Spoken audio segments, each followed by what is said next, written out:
रक्तांगरक्तवर्ण पद्मनेत्र सुहासवदन कंठाटोपी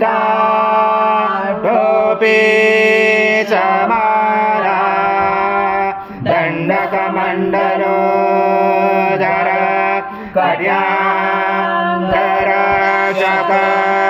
त्रैगुण्यरहित त्रैलोक्यपालक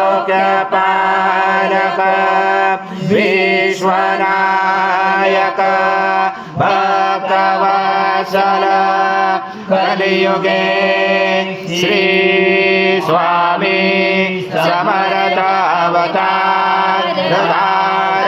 पाहि मां ब्रह्मानन्दं परमसुखदं केवलं ज्ञानमूर्ति द्वन्द्वातीतं गगनसदृशं तत्त्वमसादिलक्ष्यम् एकं नित्यं विमलमचलं सर्वदि साक्षिभूतं भावातीतं त्रिगुणरहितं सद्गुरुं तं नमामि। गुरुर्ब्रह्मा गुरुर्विष्णु गुरुर्देवो महेश्वरः गुरुर्साक्षात् परब्रह्म तस्मै श्री गुरवे नमः।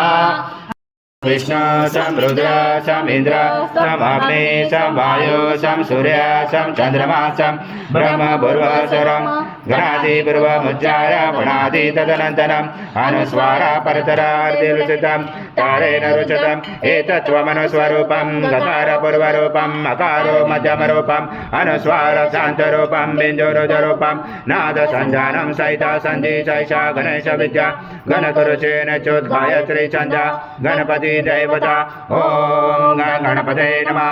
एकदन्ताय विद्महे वक्रतुण्डाय धीमहि तन्नो दन्ति प्रचोदयात्।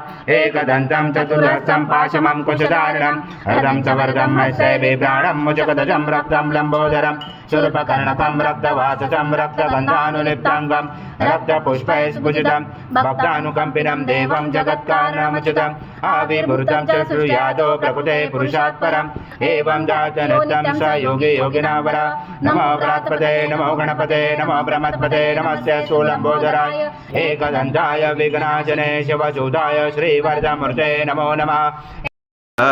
महाराज श्री स्वामी समर्थ जय जय स्वामी समर्थ श्री स्वामी समर्थ जय जय स्वामी समर्थ।